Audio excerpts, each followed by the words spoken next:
Selamat sore Bapak Ibu. Saya hormati Prof. Dr. Abdul Mukti, yaitu mentor dan juga tokoh panutan saya yang baru saja pergi. Yang saya hormati Ibu Profesor Stella Christy, Wakil Menteri Pendidikan Tinggi Republik Indonesia, Bapak Andi Budiman, CEO KG Media, jajaran Kompas dan Kompas.com, Bapak Amir Sodikin, pemimpin redaksi Kompas.com bersama jajaran redaksi, para narasumber, tamu undangan, dan sahabat Kompas.com yang hadir di ruangan ini maupun yang menyaksikan secara daring. Assalamualaikum warahmatullahi wabarakatuh.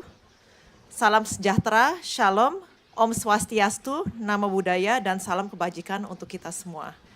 Hari ini adalah momen yang sangat istimewa. Izinkan saya mewakili Riyadi Foundation untuk mengucapkan selamat ulang tahun yang ke-30 untuk Kompas.com.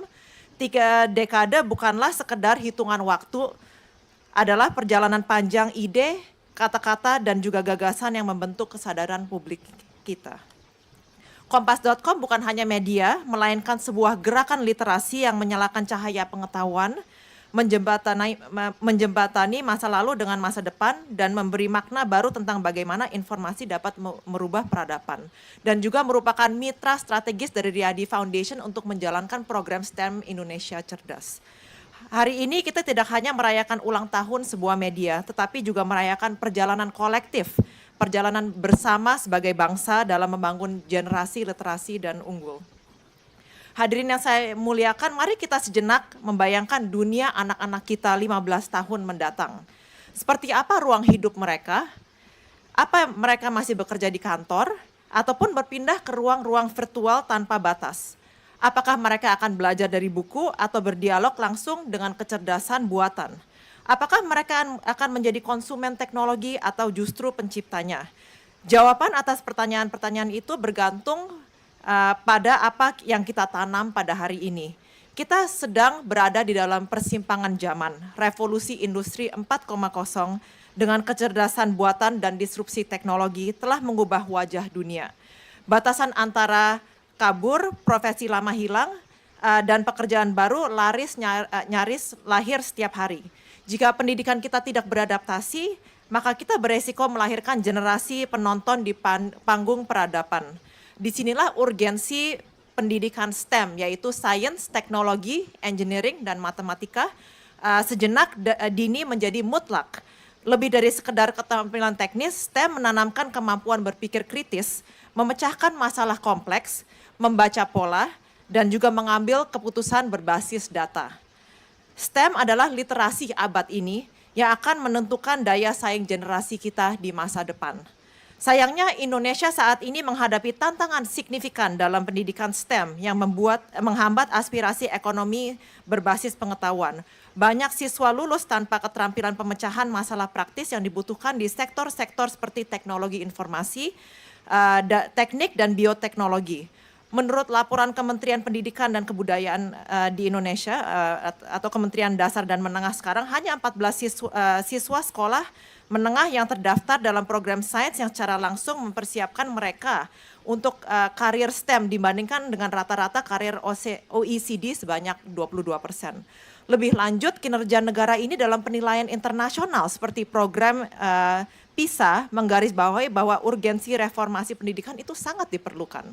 Menurut hasil PISA 2022, Indonesia berada di peringkat 72 dari 79 negara OECD dalam pencapaian sains dengan rata-rata 366 poin, jauh di bawah rata-rata OECD yaitu 472 poin.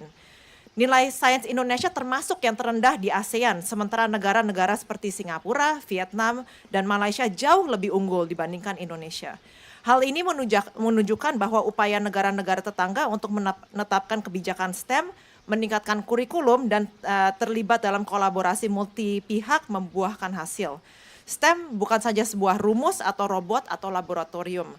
STEM adalah pola pikir. STEM mengajarkan anak-anak kita untuk berani bertanya sebelum menjawab, dan berani mencari solusi sebelum menyerah, dan berkolaborasi sebelum berkompetisi. Hadirin sekalian, dunia bergerak begitu cepat. 10 tahun yang lalu siapa membayangkan ada profesi seperti AI ethicist, cloud architect, ataupun quantum engineer. Tetapi hari ini profesi-profesi itu sangat nyata dan dalam 10 tahun ke depan pekerjaan baru akan lahir. Jika anak-anak kita hanya dilahirkan untuk menghafal, mereka akan tertinggal. Namun jika kita membekali mereka dengan keberanian untuk bereksperimen, untuk kemampuan berinovasi, dan fleksibilitas untuk beradaptasi, Indonesia tidak hanya ikut serta dalam peta ekonomi global, tetapi akan berada di barisan depan memimpin perubahan dunia. Pendidikan STEM adalah tiket menuju daya saing global. Namun tiket ini tidak bisa diperoleh sendiri. Namun kita memerlukan ekosistem pendidikan yang kuat dan kolaborasi lintas sektor termasuk dengan pihak media. Pemerintah perlu merancang kurikulum STEM yang kontekstual dan relevan dengan masa depan, sekaligus melatih guru agar memiliki kompetensi untuk mengajar yang kreatif, yang interaktif, dan juga inspiratif. Industri harus membuka akses terhadap teknologi, memberikan peluang magang, dan menyediakan laboratorium inovasi. Orang tua dan masyarakat perlu menciptakan budaya bertanya, mendukung eksperimen, dan memberi ruang bagi anak-anak untuk berimajinasi. Pendidikan STEM bukan hanya urusan ruang kelas, ini adalah gerakan bersama. Jika kita bersatu, pendidikan berbasis STEM dapat menjadi kunci memecahkan berbagai persoalan di masa depan. Saya percaya anak-anak Indonesia adalah generasi yang sangat cerdas dan mempunyai imajinasi tanpa batas.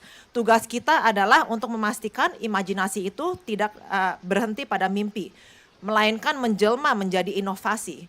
STEM adalah jembatan yang akan membawa mereka melampaui batas-batas tradisi, memasuki dunia di mana kreativitas bertemu dengan teknologi dan ide bertemu dengan peluang.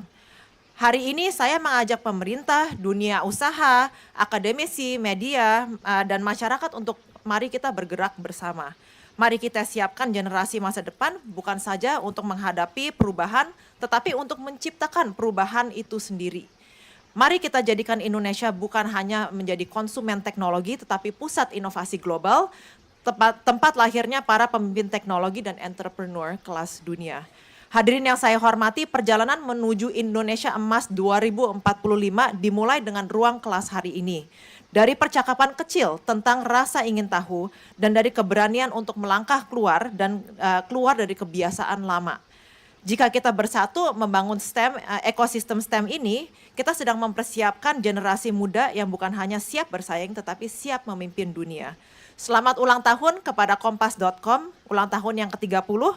Terima kasih atas dedikasinya untuk membangun literasi dan membuka jendela pengetahuan bagi juta masyarakat Indonesia. Semoga perayaan-perayaan berikutnya kita dapat melihat generasi baru Indonesia yang bukan hanya unggul, tetapi juga menjadi inspirasi global.